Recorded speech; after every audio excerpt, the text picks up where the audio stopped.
u raacdid taariikhdii hore iyo dagaaladii dhici jiray waxaad ku arkaysaa in ay ahaayeen mid dhiig badan uu ku daatay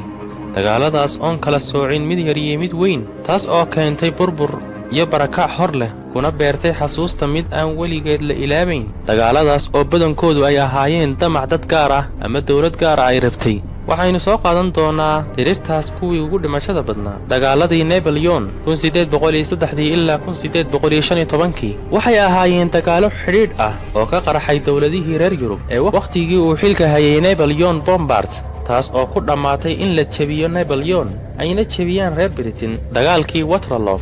ee dhacay 1815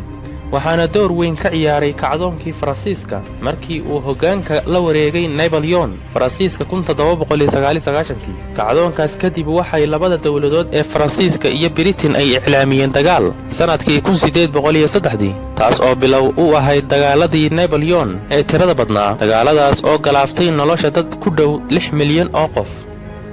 dagaaladii Taiping 1850 ilaa 1864 waa dagaal sokeeye oo diin xidhiidh la leh kaas oo ka dhacay waqooyiga Shiinaha waxaana looga soo horjeeday boqortooyadii Qing uu hogaaminayay Manchu waxa uu ku bilowday dagaalkaasi kacdoon shacbi oo diidanaa dulmiga lagu hayo una isku bedelin dagaal diimeed sababta oo ah mid ka mid ah hogaamiyaasha mucaaradka oo sheegay in uu yahay masiix oo lagu soo dejiyay waxyi samaawi ah dagaaladaas waxa ku naf waayay dad ku dhow 20 milyan oo qof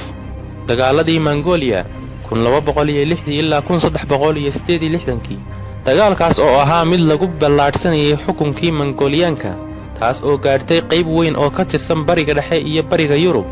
wuxuuna ahaa dagaalkii ugu xumaa ee adduunka soo mara waxayna ahayd imbiradoriyadii ugu weyneyd qarnigii 13aad ilaa qarnigii 14aad waxaana la odhan jiray labadaas qarni waqtigii Mongolia waxay ku faafeen caalamka oo idil waqti gaaban waxayna gumaysteen dawlado badan dagaaladaasna waxa ku naf waayay dad aad u badan oo lagu qiyaaso 60 milyan oo qof